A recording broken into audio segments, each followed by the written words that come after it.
വടകര മീത്തലെ മുക്കാളിൽ ദേശീയപാത നിർമ്മാണ മേഖലയിൽ വീണ്ടും മണ്ണിടിച്ചിൽ. അശാസ്ത്രീയ നിർമ്മാണത്തിനെതിരെ ജനരോഷം ശക്തമാകുന്നതിനിടെ ഡിവൈഎഫ്ഐ ഒഞ്ചിയം ഏരിയ കമ്മിറ്റിയുടെ നേതൃത്വത്തിൽ ദേശീയപാത ഉപരോധിച്ചു.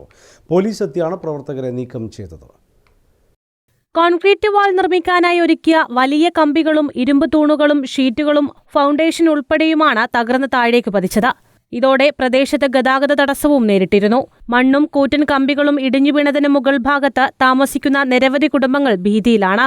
1 വർഷം മുൻപ് പ്രദേശത്ത് സോയിൽ നെയിലിംഗ് നടത്തി ഉറപ്പിച്ചിരുന്നുവെങ്കിലും പണി പൂർത്തിയായി മാസങ്ങൾക്കകം തന്നെ ഇടിഞ്ഞു താഴുകയായിരുന്നു.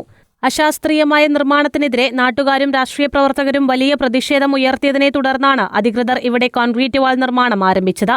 എന്നാൽ നിർമ്മാണം പുരോഗമിക്കുന്നതിനിടയിലാണ് വീണ്ടും വലിയ തോതിൽ മണ്ണിടിച്ചിലുണ്ടായിരിക്കുന്നത്. നിലവിൽ പ്രദേശത്തെ മറ്റു ഭാഗങ്ങളും ഇടിഞ്ഞു വീഴാവുന്ന അവസ്ഥയിലാണ്. കരാർ കമ്പനിയുടെ ഗുരുതരമായ വീഴ്ചയ്ക്കും ജാഗ്രതക്കുറവിനുമെതിരെയുമാണ് ഡിവൈഎഫ്ഐ ഒഞ്ചിയം ഏരിയ കമ്മിറ്റിയുടെ നേതൃത്വത്തിൽ ദേശീയപാത ഉപരോധിച്ചത്.